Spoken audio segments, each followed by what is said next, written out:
bad. Stay painted. Hi everyone, thank you for watching. I am so sorry it's been way too long since I posted on this channel. I really do have so many different video ideas that I want to get up, and I promise my goal in 2014 is to get these videos up. So last night on Twitter I decided to ask you guys what questions you had for me. I figured why not get back in the swing of things on this channel by doing an updated Q&A, so whatever you guys want to know, here I am to tell you. I have done many of these in the past, so if I don't answer your question, definitely go check those out because I may answer them in a different video. So I was scrolling through some of the questions last night, but I'm just going to basically go through them, pick out a couple, and randomly answer them. So let's get started. So the first question that I was actually asked since I posted the status on Twitter was from Jamie Dempsey. Hey girl! And she wants to know, what is your go-to home fitness routine? So I wanted to answer this because I actually do have a video up on my channel, and it is showing my home fitness routine with Brett. I was actually going to the gym for a while because I don't know, I really started getting into it. I like doing the weights and everything like that. But then, of course, the gym that I was going to is no longer open. It closed after the new year, so I really got to get back into working out. So I know I had talked with Nicole and I had talked to Brett saying that I want to start working out at home again. So if I have any new routine that I plan on doing, I will film it and either put it on my channel or Brett's channel. So also, if you guys are looking for any at-home workouts, Brett's channel has a ton of those, so I will link all his info below in the description box. Media asked, would you ever come to Australia? I love you. Well, I love you too, and you have no idea how bad I want to come to Australia. That's actually my number one, maybe tied between number 1 and 2. I want to go to Australia and I really want to go to the UK, so they just so happen to have IMATs in both of those places, so you never know, maybe I will make my rounds, but I really would love to come. I love Australian fashion. You guys are way ahead of your time, and I think I would have so much fun there, so if I do decide to come, I will definitely do a post about it.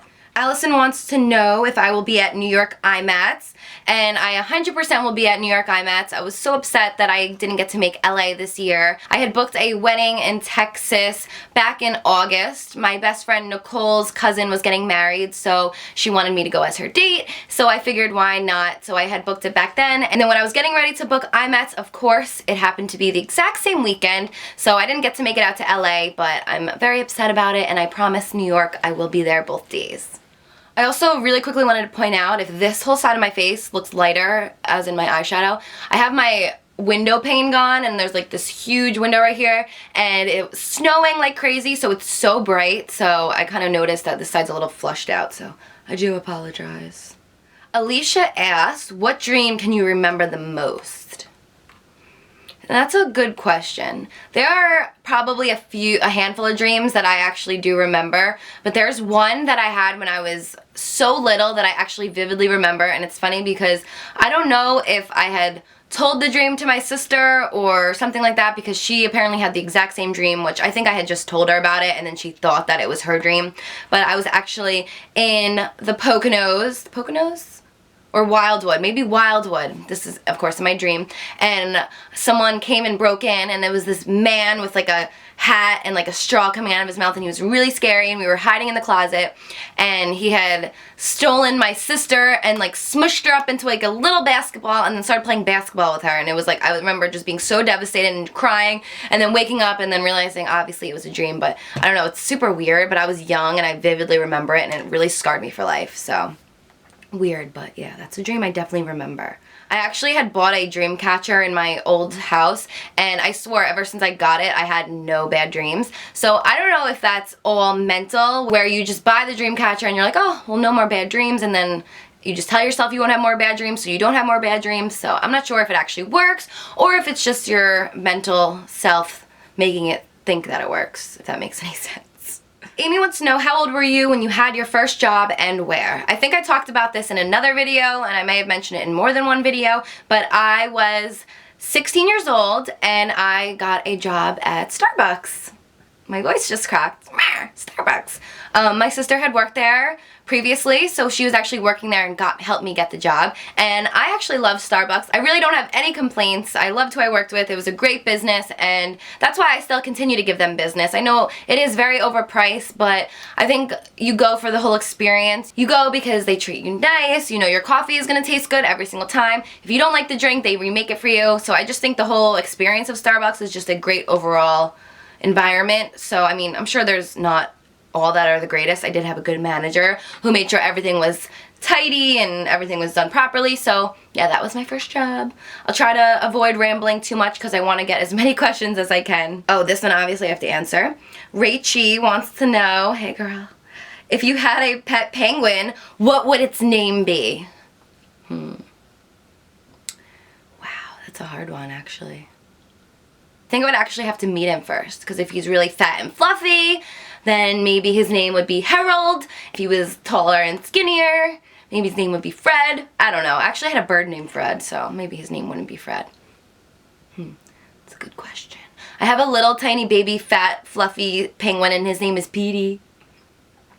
It's actually funny because I had a conversation with my mom telling her how in my past life I actually think I was a penguin, just the way my feet are always outturned, and I don't know, I just love them so much. So she told me that she wouldn't be surprised if one day she walks in and then I have a whole basement that's filled with ice and stuffed with penguins. But I may have to do that actually for all my stuffed penguins because they're taking over half of my bedroom. It's actually a problem. Tori wants to know, where do I see myself in 5 years? I think this question is always hard because I've been the type of person where I take things day by day, and each day at a time you can make anything happen, so I say. So, I mean, in 5 years I would hope to be married, and I would hope to at least have one baby because I will be 27 in 5 years. That's weird. But yeah, I hope to be at least married by then, and I think I will be because it's been a year with Brett, so he needs to chop chop. But yeah, so besides that, I see hopefully my own fashion line. I think that's one thing that I really, really want to get going. I love fashion so much, and I really love designing, so who knows, you never know. But I mean, I'm really open for anything. 5 years is such a long time. I mean, 5 years ago, how old was I? I was 18 years old 5 years ago, so I was still in high school, and like, just life is so different, and day by day you just learn so much, and I hope I'm in a great place as I am in now. I feel centered, and I feel in control of my life, and I'm actually the happiest I've been in a while, so I'm praying that my happiness and my love and everything positive that I feel for everything is still there, if that makes any sense. What's the best advice you can give to anyone in general?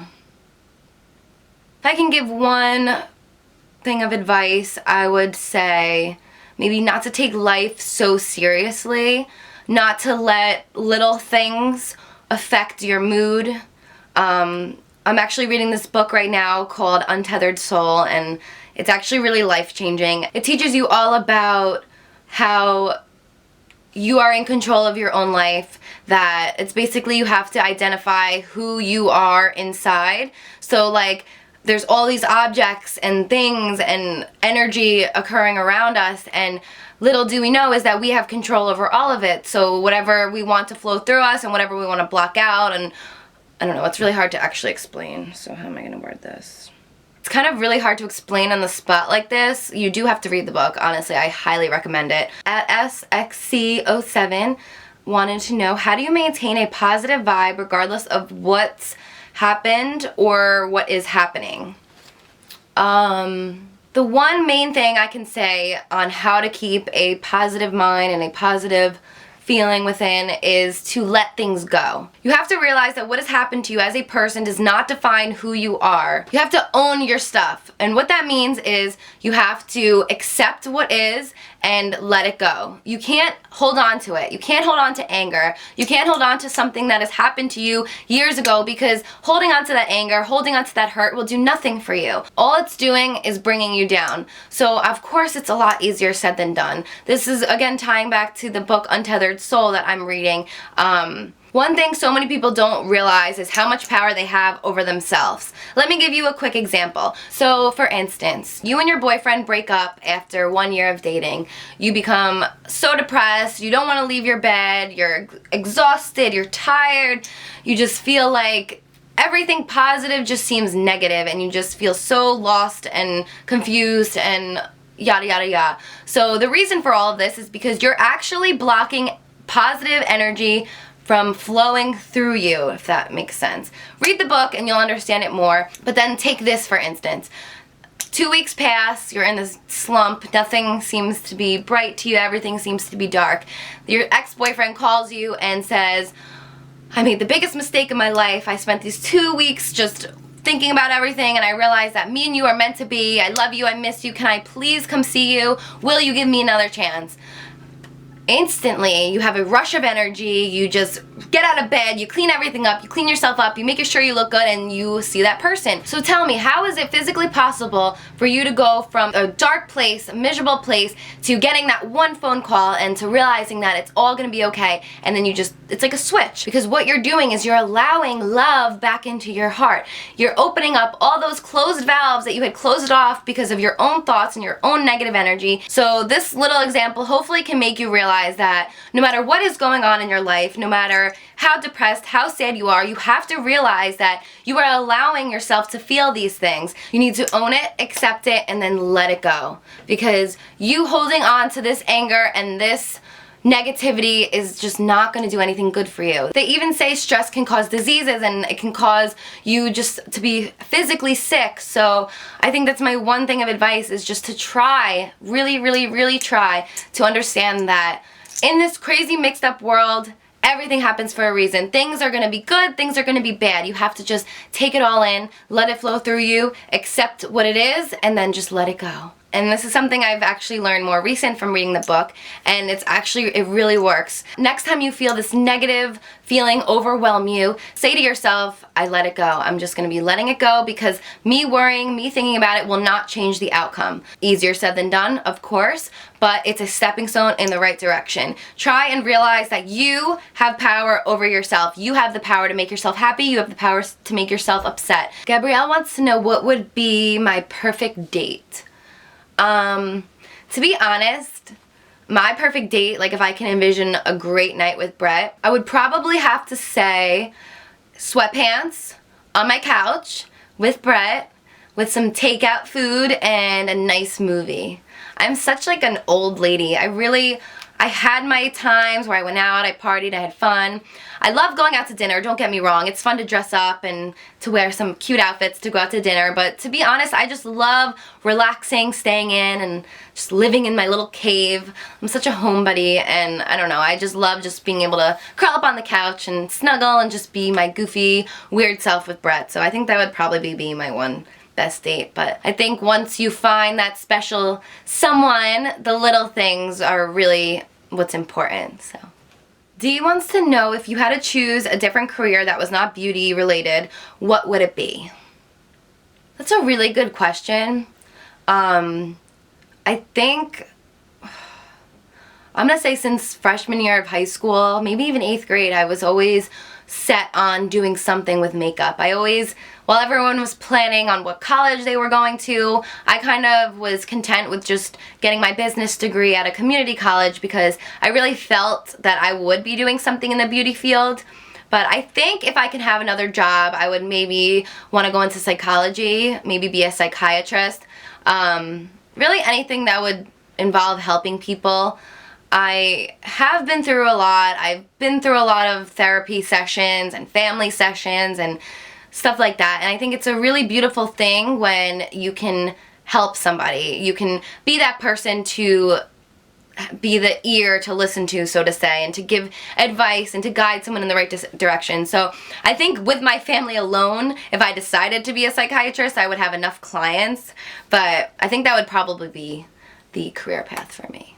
So it's kind of cool how I ended up doing the whole beauty thing, and then I made my inner beauty channel, because in a way, I guess, obviously I'm not a psychiatrist, but I kind of get to sit here and just give you guys some insight on inner beauty and working on your inner selves, because honestly, inner beauty is way more important than outer beauty. And I think it's something I need to address because there, of course, are people that will come on my channel and be like, oh, so superficial. All she cares about is makeup and the outside, and that's really not the case.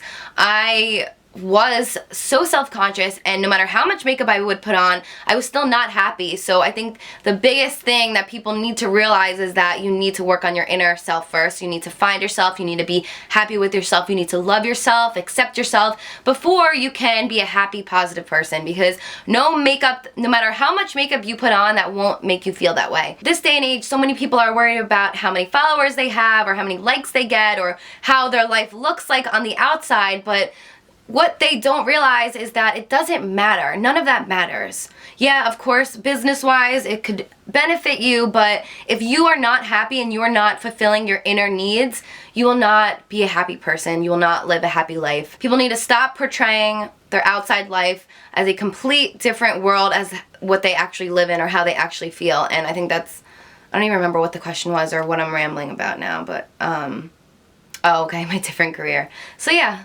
that's my other career. Aww. Rachel, you're one of the most inspirational role models today. How does it feel being a role model to teens like myself?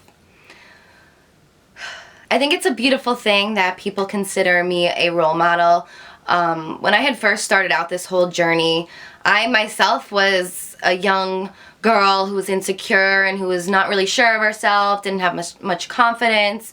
And I think through this whole journey, I truly found myself, and obviously I owe a lot of this all to you guys. And one thing I always swore that I would never do, and what I didn't like about society, was people are so influenced by the people that they see on TV or the people that are on the radio, and I think so many people have really given our generation just such a bad view of what life should be like. So I think through this journey and through this whole experience, I've come to realize the important things in life, like staying positive and being a good person, spreading kindness, doing things out of love, and that's one thing that I've really pushed to you guys. And I think one of the greatest things about me and Brett, and I don't mean to just keep bringing him into this, is that I think so many girls allow themselves to be with someone who treats them bad, and a lot of girls will accept less than they deserve because it's things you witness on television and the fighting and the reality shows, and I think that's what people kind of assume that their life should be like, and it's just so far from the truth. And I think it's a really cool thing that people look up to me because I try and set the best example that I possibly could, because when I was younger, the people that I looked up to were not really great role models, or were not real examples of what life should be like or how life should be lived or how you should view yourself. And women are not sexual objects. We're not here to do whatever for the man. So to really sum up this whole thing, I do find it very special that some of you do look up to me, and I will and always will try my best to keep a clear mind and to keep positive vibes going and sending out to you guys. I feel honored, I feel blessed, I feel special, and I also feel that I have been given this position or given this reach to help spread the word of how important it is to love yourself and to respect yourself and to find whatever it is that makes you happy and to do all these things for yourself. Because if you settle, or if you rush into things, or if you are in a relationship where you're not treated well, you have to realize that this is not permanent. You have the power to have anything in life that you want, and to have happiness and to have love, and that's something that no one is ever teaching people. All we see is partying on television, drinking, and this and that, and oh, my DHL guy is here, the one that caught me in my Jasmine costume, so my doorbell's probably about to ring. Sorry, I got sidetracked, but yeah, so I'm blessed to be in this position. I will and will always try my best to stay as positive and to set as many good examples for you guys as possible, because nowadays there really isn't a lot of that. The last question that I'm gonna do for today is from Julia. Hey girl, Julia and Brianna. They want to know, what is your favorite store to shop? I'm gonna have to say, if I had to pick one favorite store, it would be ASOS. And I definitely order the most from there online. I think they have the best stuff and it's reasonably priced, so I would have to say ASOS. Then Nasty Gal, Misguided, Forever 21. Yeah, I can really go on and on. I love online shopping. It's a problem, so, but I think most of my stuff is definitely from ASOS. So for now, those are the questions that I wanted to answer. I'm sure this is already super long and I'm gonna have to cut it down. But if you guys wanna see more of these, I would love to do these maybe every couple of months just to keep you guys updated. The next video I plan on doing for this account is a little wish box, and it's a do-it-yourself, so I can't wait to get that up for you guys. I hope you enjoyed this video. Leave any details below or any suggestions on what you want to see for this channel. Remember, the options are limitless. This channel is for everything that is not beauty and fashion related. So I love you guys so much, and I hope you learned something new, and until next time, I'll see you guys later. For the sons or the daughters would stop to take it in, then hopefully the hate subsides and the love can begin. It might start now.